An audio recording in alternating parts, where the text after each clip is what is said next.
إن الحمد لله نحمده ونستعينه ونستغفره ونؤمن به ونتوكل عليه ونعوذ بالله من شرور أنفسنا ومن سيئات أعمالنا من يهده الله فلا مضل له ومن يضلل فلا هادي له وأشهد أن لا إله إلا الله وحده لا شريك له وأشهد أن محمدًا عبده ورسوله أرسله بالحق بشيرًا ونذيرًا أما بعد فإن أحسن الحديث كتاب الله وخير الهدي هدي محمد صلى الله عليه وسلم وشر الأمور محدثاتها وكل محدثة بدعة وكل بدعة ضلالة وكل ضلالة في النار يا أيها الذين آمنوا اتقوا الله حق تقاته ولا تموتن إلا وأنتم مسلمون يا أيها الناس اتقوا ربكم الذي خلقكم من نفس واحدة وخلق منها زوجها وبث منهما رجالا كثيرا ونساء واتقوا الله الذي تساءلون به والأرحام إن الله كان عليكم رقيبا يا أيها الذين آمنوا اتقوا الله وقولوا قولا سديدا يصلح لكم أعمالكم ويغفر لكم ذنوبكم ومن يطع الله ورسوله فقد فاز فوزا عظيما أما بعد محترم حاضرین جمعہ، اللہ تبارک و تعالیٰ سے دعا ہے کہ اللہ رب العالمین ہم تمام کو قیامت کے دن اپنے عرش کے سائے میں جگہ عطا فرمائے، جس دن اللہ رب العالمین کے سائے کے سوا کوئی سایہ نہیں ہوگا۔ قیامت کا دن وہ دن ہوگا جس دن کے بارے میں محمد الرسول اللہ صلی اللہ علیہ وسلم نے فرمایا، حدیث بخاری اور مسلم کی ہے، حضرت عدی بن حاتم رضی اللہ تعالی عنہ حدیث کے راوی ہیں، فرماتے ہیں رسول اللہ صلی اللہ علیہ وسلم نے فرمایا، ما منکم احد الا سیکلمہ ربہ لیس بینہ وبینہ ترجمان، تم میں سے کوئی ایسا شخص نہیں ہے کہ وہ اللہ تبارک و تعالیٰ سے قیامت کے دن بلا واسطہ گفتگو کرے گا، یعنی ہر شخص کو قیامت کے دن اللہ تبارک و تعالیٰ سے بغیر کسی واسطے کے بات کرنی ہوگی، اللہ سب سے بات کرے گا۔ نبی کریم صلی اللہ علیہ وسلم فرماتے ہیں فَيَنظُرُ أَيْمَنَ مِنْهُ فَلَا يَرَى إِلَّا مَا قَدَّمَ، وہ اپنے دائیں جانب دیکھے گا تو اسے بس اپنے اعمال نظر آئیں گے، بائیں جانب دیکھے گا وہاں پر بھی اس کے کرتوت ہی کرتوت نظر آئیں گے، اپنے سامنے دیکھے گا محمد الرسول اللہ صلی اللہ علیہ وسلم فرماتے ہیں فَلَا يَرَى إِلَّا النَّارِ، سامنے اسے صرف جہنم دکھائی دے گی۔ اللہ تبارک و تعالیٰ سے ہم اس کی جہنم سے پناہ مانگتے ہیں، کیونکہ اللہ تبارک و تعالیٰ کی توفیق اور اللہ رب العالمین کی مہربانی کے بغیر جہنم سے آزادی ناممکن ہے۔ اس حقیقت کو بیان کرنے کے بعد محمد الرسول اللہ صلی اللہ علیہ وسلم فرماتے ہیں فَاتَّقُوا النَّارَ وَلَوْ بِشِقِّ تَمْرَةٍ، اے لوگو کھجور کا ایک ٹکڑا ہی صدقہ کرنا پڑے، اگر اس کی بھی تمہارے اندر استطاعت ہے تو اسے بھی معمولی مت سمجھو، کھجور کے ٹکڑے کو بھی صدقہ کر کے جہنم سے اپنے آپ کو بچا سکتے ہو تو ایسا ضرور کرو۔ میرے محترم بھائیو، آج کے اس خطبے میں انشاءاللہ ان خوش نصیب لوگوں میں سے ایک شخص کا ذکر ہوگا جسے اللہ تبارک و تعالیٰ قیامت کے دن اپنے عرش کے سائے میں عطا فرمائے گا۔ سب سے پہلا تو عادل بادشاہ، دوسرا وہ نوجوان جس نے اپنی جوانی اللہ تبارک و تعالیٰ کی عبادت میں گزاری ہو، اور تیسرا وہ شخص جس کا ذکر کرتے ہوئے نبی کریم صلی اللہ علیہ وسلم نے فرمایا جس کا دل مسجد سے لگا ہوا ہو، چوتھا وہ شخص جو اللہ کے لیے محبت کرتا ہے اور اللہ کے لیے دشمنی کرتا ہے، اسی پر اکٹھا ہوتا ہے، اسی پر جدا ہوتا ہے، پانچواں شخص جس کا ذکر کرتے ہوئے نبی کریم صلی اللہ علیہ وسلم نے فرمایا رجل دعته امرأة ذات منصب وجمال فقال انی اخاف اللہ، پانچواں شخص جسے کوئی خوبصورت صاحب مرتبت عورت بدکاری کی دعوت دے تو وہ اللہ سے ڈرتے ہوئے بدکاری سے باز آ جائے۔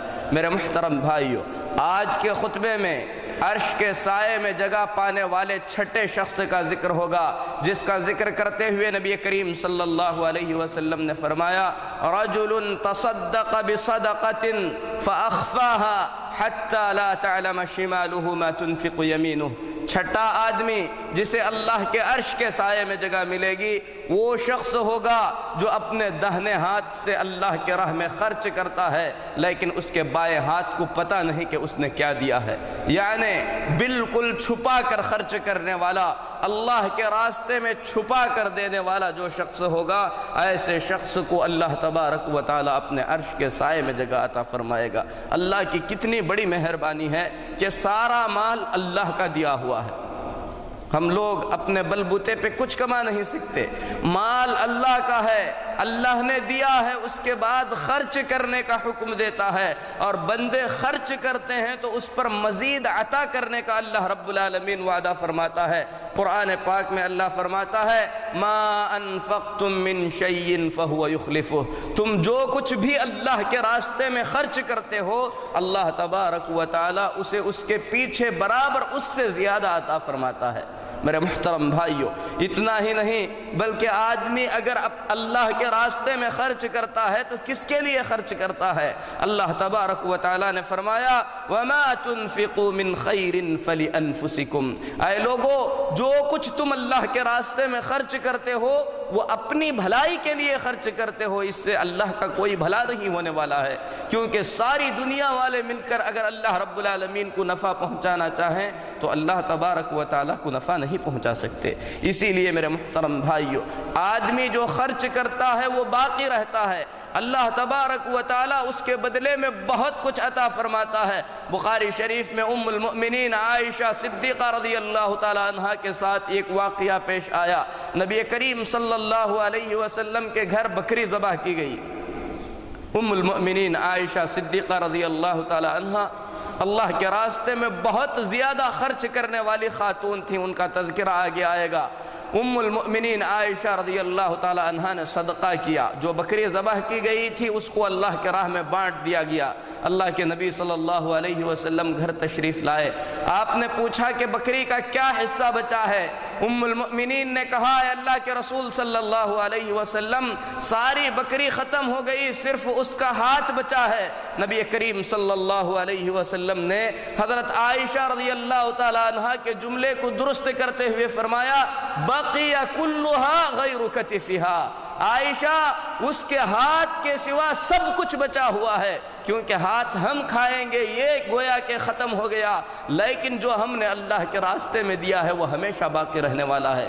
اسی لیے مسلم شریف میں نبی کریم صلی اللہ علیہ وسلم فرماتے ہیں ما نقص صدقۃ من مال، کبھی بھی صدقے نے مال میں کوئی کمی نہیں لائی۔ آدمی جب اللہ کے راستے میں صدقہ کرتا ہے، خیرات کرتا ہے تو اس کا مال کبھی ختم نہیں ہوتا، اس کے مال میں بڑھوتری ہوتی ہے۔ اور اللہ تبارک و تعالی نے قرآن کریم کے اندر اس حقیقت کو واضح الفاظ میں بیان فرما دیا کہ اللہ تبارک و تعالی سود کو ختم کرتا ہے اور صدقات کو بڑھاتا ہے۔ میرے محترم بھائیو، آپ جانتے ہو جب آپ اللہ تبارک و تعالی کی رضا کے لیے، اللہ کو خوش کرنے کے لیے اللہ کے راستے میں صدقہ کرتے ہیں، خیرات کرتے ہیں، کسی فقیر مظلوم مسکین کو کچھ دیتے ہیں تو اللہ تبارک و تعالی اسے اپنے داہنے ہاتھ سے قبول کرتا ہے۔ محمد الرسول اللہ صلی اللہ علیہ وسلم فرماتے ہیں، حدیث بخاری شریف کی ہے، مسلم شریف میں بھی اس کا ذکر کیا گیا ہے کہ نبی کریم صلی اللہ علیہ وسلم نے فرمایا آدمی جب اللہ کے راستے میں صدقہ کرتا ہے، خیرات کرتا ہے، چاہے معمولی سی چیز کیوں نہ اس نے صدقے میں دی ہو، اللہ تبارک و تعالی اسے اپنے داہنے ہاتھ سے قبول کرتا ہے۔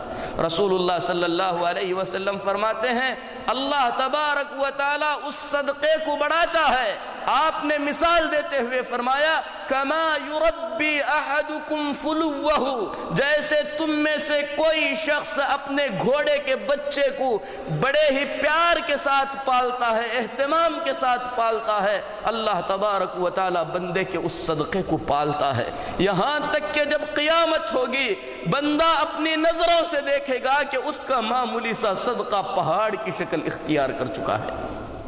یہ اللہ کی مہربانی ہے، اللہ تبارک و تعالی کا فضل ہے، مال اللہ کا دیا ہوا ہے، اور جب ہم خرچ کرتے ہیں فقیر کے ہاتھ میں وہ مال پہنچنے سے پہلے رحمان کے ہاتھ میں پہنچتا ہے۔ اسی لیے ام المؤمنین عائشہ صدیقہ رضی اللہ تعالی عنہا کے بارے میں بیان کیا جاتا ہے کہ ام المؤمنین عائشہ صدیقہ رضی اللہ تعالی عنہا جب صدقہ کرتی تو اپنے صدقے کے مال کو عطر لگاتی تھیں۔ کسی نے پوچھا کہ اے ماں یہ آپ کیوں کرتی ہیں؟ فرماتی ہیں کیونکہ یہ صدقہ فقیر کے ہاتھ سے پہلے رحمان کے ہاتھ میں پہنچتا ہے۔ میرے محترم بھائیو، جب ہم صدقہ کرتے ہیں، اللہ کے راستے میں خرچ کرتے ہیں، اللہ کے راستے میں کچھ دیتے ہیں، محمد الرسول اللہ صلی اللہ علیہ وسلم فرماتے ہیں اللہ کے دو فرشتے نازل ہوتے ہیں، ان میں سے ایک کہتا ہے اللہم اعطی منفقا خلفا، اے اللہ جو تیرے راستے میں خرچ کر رہا ہے اسے مزید عطا فرما اور دے، اور جو اللہ کے راستے میں نہیں دیتا اس کے حق میں فرشتہ بد دعا کرتا ہے، کہتا ہے اللہم اعطی ممسکا تلفا، اے اللہ جو تیرے راستے میں دیتا نہیں ہے اس کے مال کو تباہ کر دے، برباد کر دے۔ اسی لیے میرے محترم بھائیو، صدقہ ایک عظیم عبادت ہے، آدمی اسے عبادت سمجھے۔ مال اللہ کا دیا ہوا ہے، اللہ تبارک و تعالیٰ کے مال کو اللہ کے راستے میں خرچ کرے۔ جو لوگ اللہ کے مال کو اللہ کے راستے میں خرچ کرتے ہیں اللہ نے ان کی مثال بیان فرمائی، کہا مثل الذین ينفقون اموالهم فی سبیل اللہ کمثل حبة انبتت 7 سنابل، جو لوگ اللہ کے راستے میں اپنے مال کو خرچ کرتے ہیں ان کے خرچ کیے ہوئے مال کی مثال اس دانے کے مانند ہے جسے زمین میں بویا گیا ہے اور اس میں 7 بالیاں نکل آئیں، فی کل سنبلۃ 100 حبہ، اور ہر بالی کے اندر 100 دانے لگے ہوئے ہیں۔ اتنا ہی نہیں، اللہ جسے چاہتا ہے یضاعف لمن یشاء، اور بڑھ کر عطا فرماتا ہے۔ یعنی ایک دانہ ہم اللہ کے راستے میں خرچ کرتے ہیں، اللہ کی مہربانی دیکھو، جب ہم نیکیاں کرتے ہیں تو اللہ تبارک و تعالی ہماری ایک نیکی کو 10 نیکیوں کے برابر لکھتا ہے۔ آدمی کے اخلاص کے مطابق یہ نیکیاں 10 سے بڑھ کر 700 تک بڑھ جاتی ہیں، بلکہ اللہ جسے چاہتا ہے اور عطا فرماتا ہے۔ اسی لیے عبد الرحمن بن عوف رضی اللہ تعالی عنہ کے متعلق بیان کیا جاتا ہے کہ ان کے 900 اونٹ سامان سے لدے ہوئے مدینہ طیبہ کے اندر داخل ہوئے۔ حضرت عبد الرحمن بن عوف رضی اللہ تعالی عنہ نے 900 اونٹ اللہ کے راستے میں صدقے کر دیے۔ بڑے بڑے تاجر ان کے سامان تجارت کو خریدنے کے لیے آئے۔ عبد الرحمن بن عوف رضی اللہ تعالی عنہ نے فرمایا کہ کتنا منافع دو گے؟ کسی نے کہا کہ دگنا دیں گے، کسی نے کہا کہ اس سے بھی بڑھ کر دیں گے، 5 گنا دیں گے۔ عبد الرحمن بن عوف رضی اللہ تعالی عنہ نے فرمایا میں نے ایک ایسے تاجر سے اپنا مال بیچ دیا ہے جو مجھے 700 گنا بڑھ کر منافع عطا فرمائے گا۔ اللہ فرماتا ہے کہ جو اللہ کے راستے میں خرچ کرتے ہیں ان کی مثال ایسی ہے جیسے انہوں نے زمین میں دانہ بویا، اس کی 7 بالیاں نکلی اور ہر بالی میں 100 دانے لگے ہوئے ہوں۔ میرے محترم بھائیو، اللہ کے راستے میں صدقہ کرنا، اللہ تبارک و تعالیٰ کے راستے میں خیرات کرنا، یہ اللہ کے نبیوں اور صحابہ کرام رضوان اللہ علیہم اجمعین کا شیوا تھا۔ ابراہیم علیہ السلام کا کوئی دن ایسا نہیں گزرتا جس دن ابراہیم تنہا کھانا کھاتے ہوں، بلکہ ہر وقت ان کے ساتھ مہمان ہوتا۔ قرآن کریم میں اللہ تبارک و تعالیٰ نے ابراہیم علیہ السلام کی مہمان نوازی کا تذکرہ کرتے ہوئے فرمایا کہ جب فرشتے ملنے کے لیے آئے اجنبی تھے، ابراہیم انہیں پہچانتے بھی نہیں تھے۔ کیا کیا ابراہیم علیہ السلام نے؟ اللہ فرماتا ہے فَجَاءَ بِعِجْلٍ حَنِيذٍ، بھنا ہوا بچڑا لے کر مہمانوں کے سامنے حاضر ہوئے، جسے جانتے نہیں ہیں، تھوڑی ہی دیر میں اگر کوئی شخص اس کے لیے ایک بچڑا بھون کر پیش کر سکتا ہے تو اس کی فیاضی اور سخاوت کا کیا اندازہ لگایا جا سکتا ہے۔ اس سے بھی بڑھ کر محمد الرسول اللہ صلی اللہ علیہ وسلم آپ کی صفت بیان کرتے ہوئے صحابہ کرام فرماتے ہیں کان اجود الناس بالخیر، محمد الرسول اللہ صلی اللہ علیہ وسلم اللہ کے راستے میں سب سے زیادہ خرچ کرنے والے تھے۔ آپ نے بذات خود فرمایا اگر احد پہاڑ کے برابر سونا مجھے دیا جائے 3 راتوں کے گزرنے سے پہلے پورا سونا میں اللہ کے راستے میں خرچ کر دوں گا۔ آپ اتنا خرچ کرتے تھے کہ جو لوگ مسلمان ہوتے اپنے ساتھیوں میں جا کر کہتے تھے کہ محمد کی اتباع کرو کیونکہ محمد اتنا دیتے ہیں کہ آپ کو فقیری کا کبھی خوف نہیں ہوتا۔ آپ نے جن کی تربیت کی وہ بھی آپ صلی اللہ علیہ وسلم کے نقش قدم پر تھے۔ جب اسلام کو مال کی ضرورت پڑی تو ابو بکر صدیق رضی اللہ تعالی عنہ نے اپنے پورے گھر کا مال اللہ کے نبی صلی اللہ علیہ وسلم کے سامنے پیش کر دیا۔ آپ کے گھر کو ابو بکر صدیق رضی اللہ تعالی عنہ نے ایسی ہی تربیت فرمائی تھی کہ ام المؤمنین عائشہ صدیقہ رضی اللہ تعالی عنہ اپنے گھر کا سارا مال جمع کر بیچ دیتی تھی اور اسے اللہ کے راستے میں صدقہ کر دیتی تھی۔ ایک مرتبہ 1,00,000 درہم حضرت عائشہ رضی اللہ تعالی عنہ کے پاس آئے۔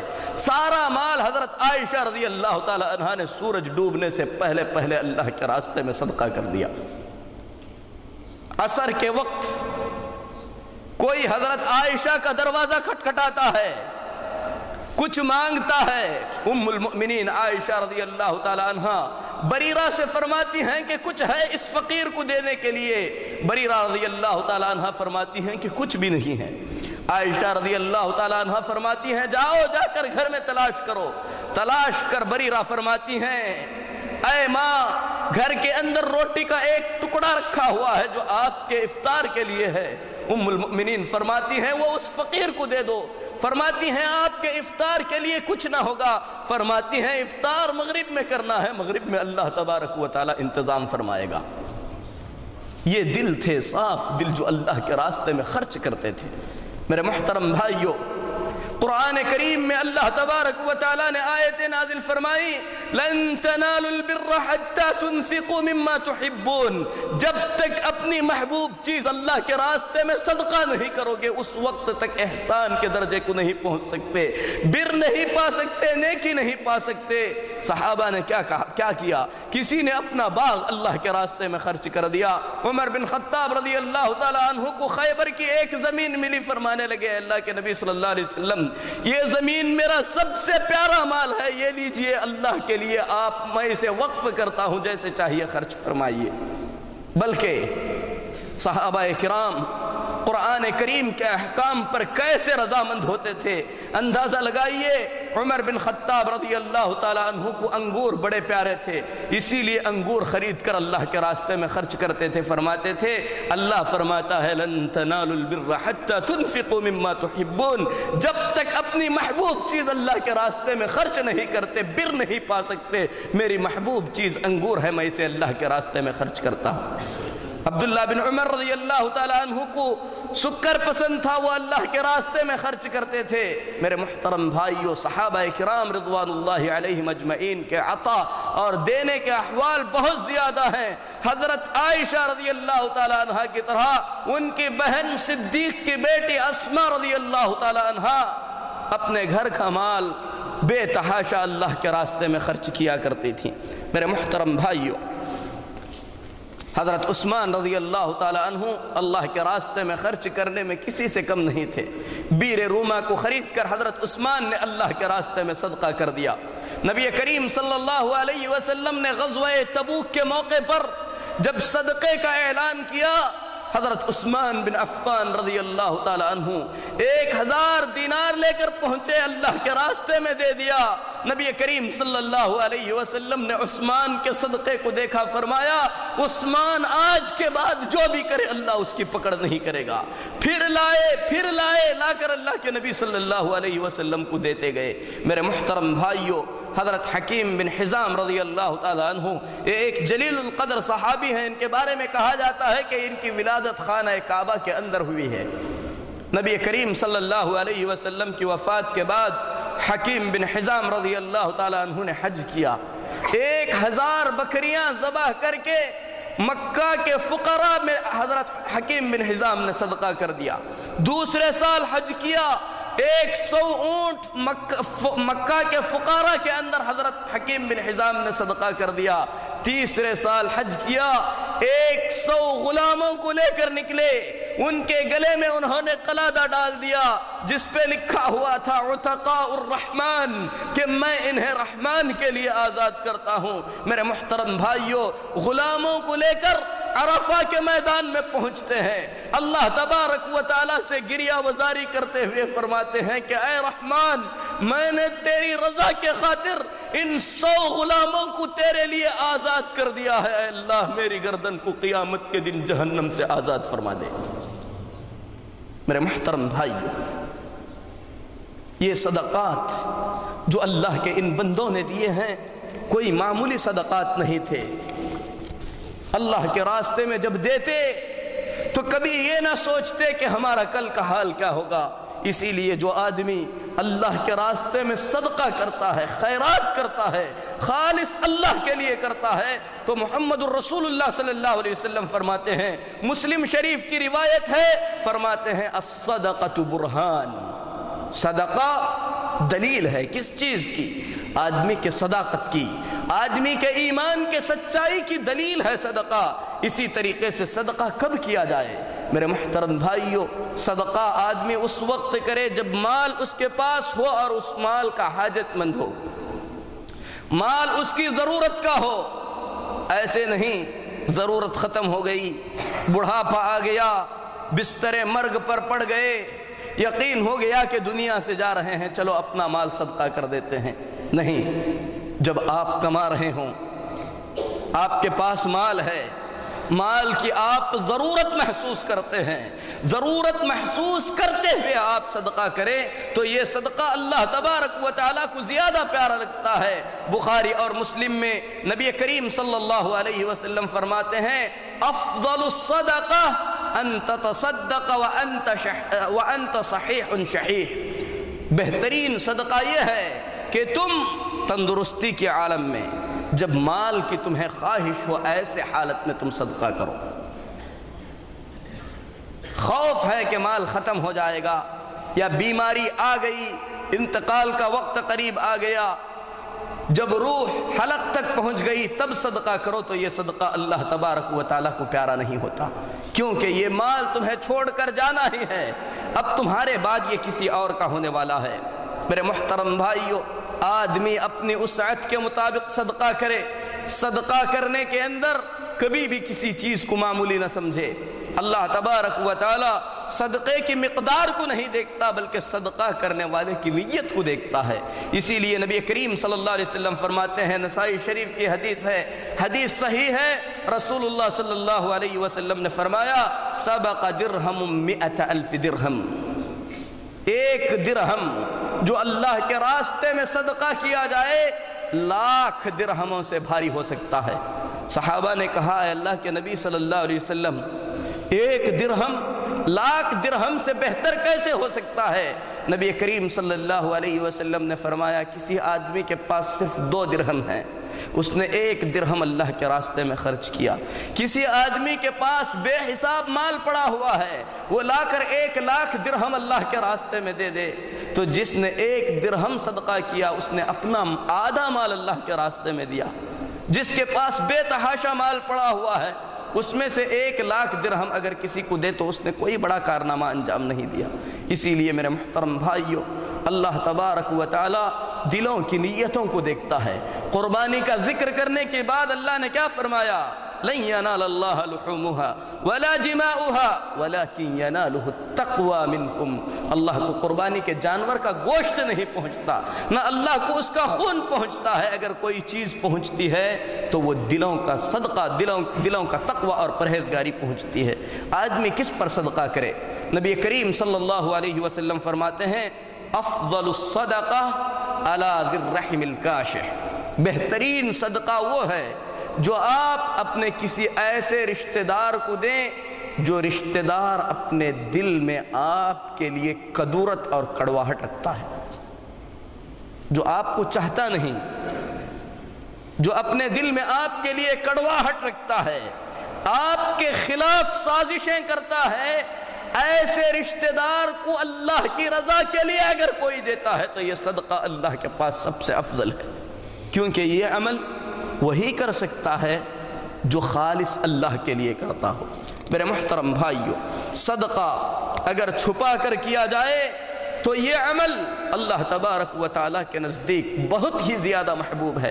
عبداللہ بن مبارک رحمۃ اللہ علیہ بہت ہی جلیل القدر عالم گزرے ہیں. عبداللہ بن مبارک رحمۃ اللہ علیہ کا ایک ساتھی تھا. سفر سے عبداللہ بن مبارک واپس آئے. اپنے ساتھی کے بارے میں انہوں نے پوچھا، اپنے شاگرد کے بارے میں.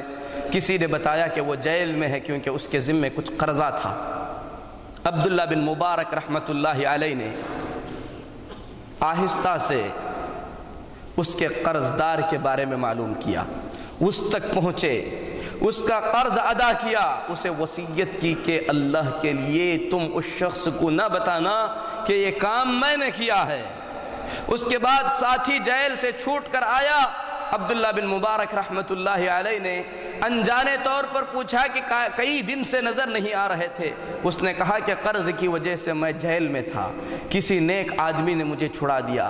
عبداللہ بن مبارک نے پوچھا کہ کس نے چھڑایا؟ کہا کہ معلوم نہیں ہے. کہا الحمدللہ، جس نے بھی چھڑایا ہے اچھا کیا ہے. لوگ اپنے صدقے کو چھپاتے تھے. حضرت حسین رضی اللہ تعالی عنہ کے فرزند علی رضی اللہ تعالی عنہ، یعنی حضرت علی رضی اللہ تعالی عنہ کے پوتے، میرے محترم بھائیو، جب انہیں غسل دینے کے لیے لایا گیا، مورخین کہتے ہیں کہ زین العابدین حضرت علی بن حسین رضی اللہ تعالی عنہ کے جسم مبارک پر دو بڑی پٹیاں لگی ہوئی تھیں. کسی نے کہا کہ یہ تو پٹیاں ایسی لگتی ہیں جیسے کسی نے حمالی کی ہو، اور زین العابدین نے کبھی حمالی بھی نہیں کی. بعد میں پتہ چلا کہ کئی گھر ایسے تھے جن گھروں میں رات کے اندھیرے میں اللہ کا یہ بندہ اپنے پیٹھ پر آٹا لاد کر ان کے گھروں تک پہنچایا کرتا تھا. جب ان کا انتقال ہوا تو ان گھروں میں آٹا جانا بند ہوا، جس سے پتہ چلا کہ یہ صدقہ کرنے والا اللہ کا یہ نیک بندہ تھا. یہ لوگ اپنے صدقے کو چھپاتے تھے، اپنے خیرات کو چھپاتے تھے، کیونکہ جو آدمی اللہ کے راستے میں صدقہ کرے لیکن اس کا صدقہ اللہ کو راضی کرنے کے لیے نہیں، دنیا کو دکھانے کے لیے ہے. نبی کریم صلی اللہ علیہ وسلم ایسے بدبخت کے بارے میں فرماتے ہیں اول من تسعر بهم النار یوم القیامہ، قیامت کے دن سب سے پہلے جہنم جن سے سلگائی جائے گی وہ تین قسم کے بدبخت ہوں گے. ان میں سے ایک ایسا شخص جو کثرت سے اللہ تبارک و تعالیٰ کے راستے میں صدقہ و خیرات کرتا تھا. نبی کریم صلی اللہ علیہ وسلم فرماتے ہیں ایسے شخص کو لایا جائے گا، اللہ تبارک و تعالیٰ اپنی نعمتیں یاد دلائے گا، اللہ کی نعمتوں کو جان لے گا.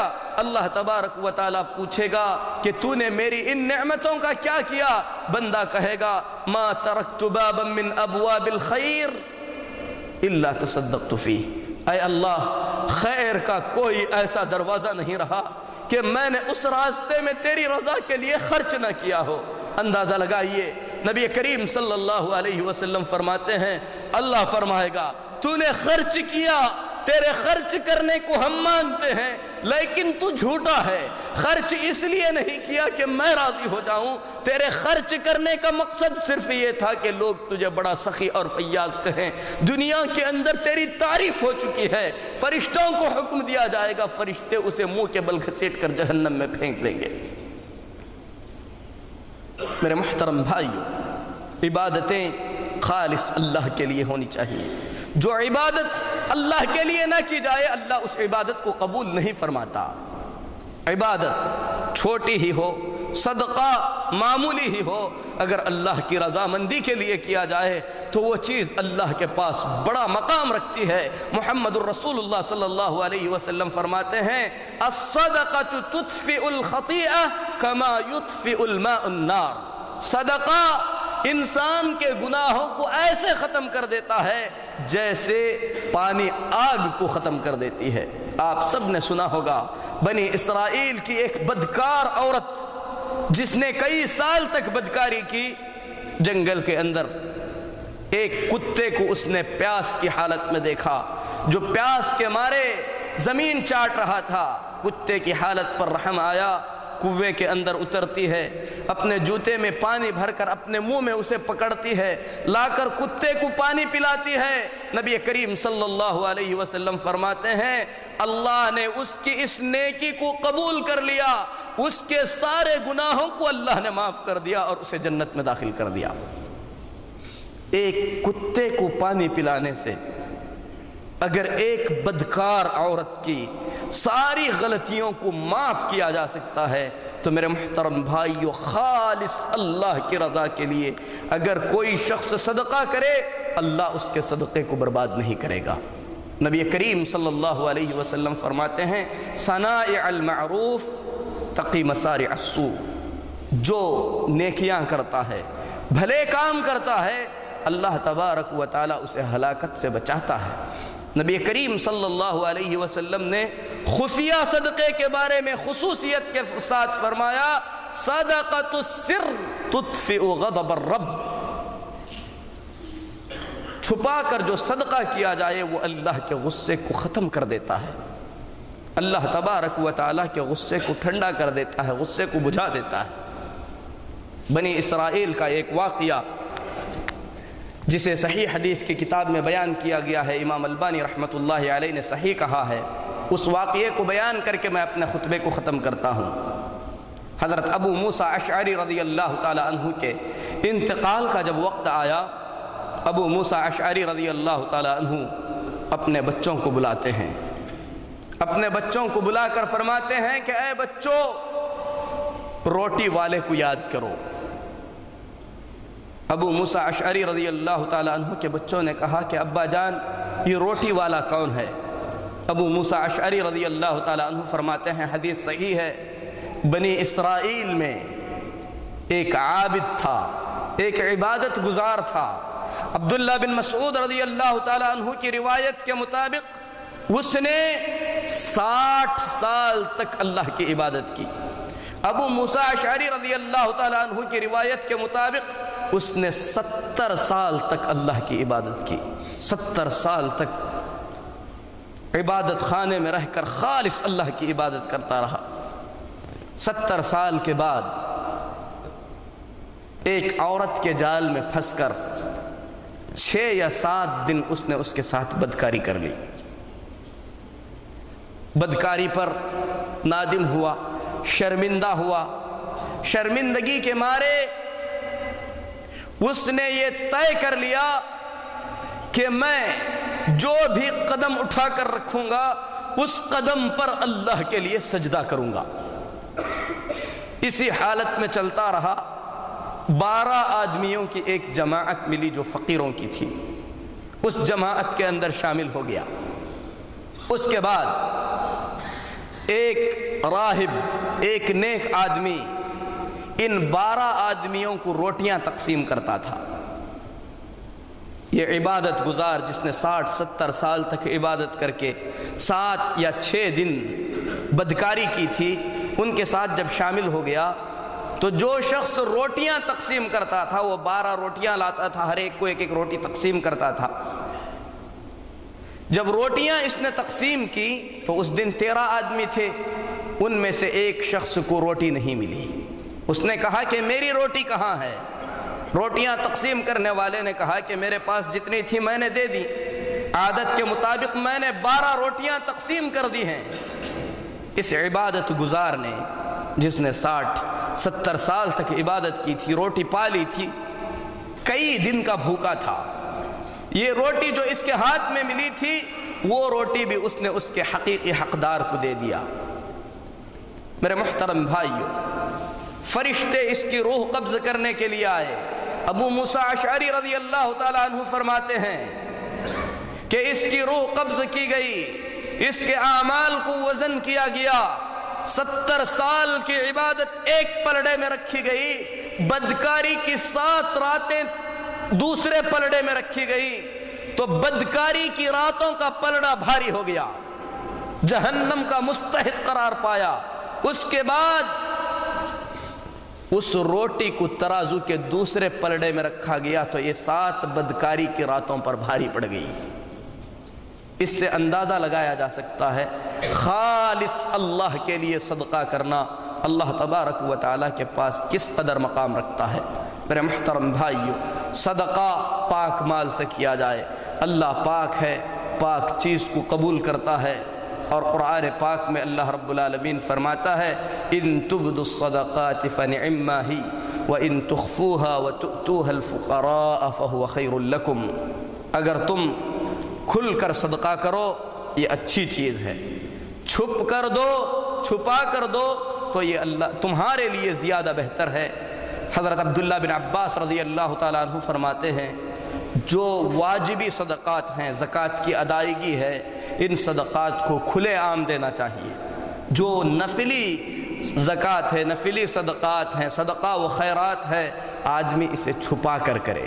اسی طریقے سے اگر کوئی ایسی جگہ ہو جہاں پر کھل کر دینے سے اور صدقہ و خیرات کی امید کی جا سکتی ہے، اور آدمی اپنے بارے میں جانتا ہے کہ کھل کر بھی اگر میں دوں تو میں لوگوں کی تعریف نہیں چاہتا، کیونکہ ہر شخص اپنے بارے میں زیادہ بہتر جانتا ہے، تو ایسی صورت میں وہ کھلے عام لوگوں کے سامنے دے سکتا ہے، اس میں کوئی حرج نہیں۔ لیکن جو صدقہ چھپا کر کیا جائے وہ ہمارے حق میں زیادہ بہتر ہے۔ میں اللہ سے دعا کرتا ہوں کہ اللہ تبارک و تعالی دین اسلام کو سمجھنے کی ہمیں توفیق عطا فرمائے، ہمارے مالوں میں فقیروں مسکینوں کا جو حق ہے اس حق کو سمجھنے کی اللہ توفیق دے۔ اللہ رب العالمین ہمارے صدقات و عبادات کو قبول فرمائے، مزید عبادتوں کی اللہ توفیق دے۔ اللہ رب العالمین دنیا کے پریشان حال تمام مسلمانوں کی مدد فرمائے۔ اللہ رب العالمین سوریہ کے مسلمانوں کی مدد فرمائے۔ رب العالمین ان کا حامی و مددگار ہو۔ جو بچے، عورتیں، بوڑھے پریشان ہیں، اللہ رب العالمین ان کی پریشانیوں کو دور فرمائے۔ اللہ رب العالمین تمام مسلمان ملکوں کی حفاظت فرمائے۔ اقول قولی ھذا واستغفر اللہ لی ولکم ولسائر المسلمین فاستغفروہ انہ هو الغفور الرحیم۔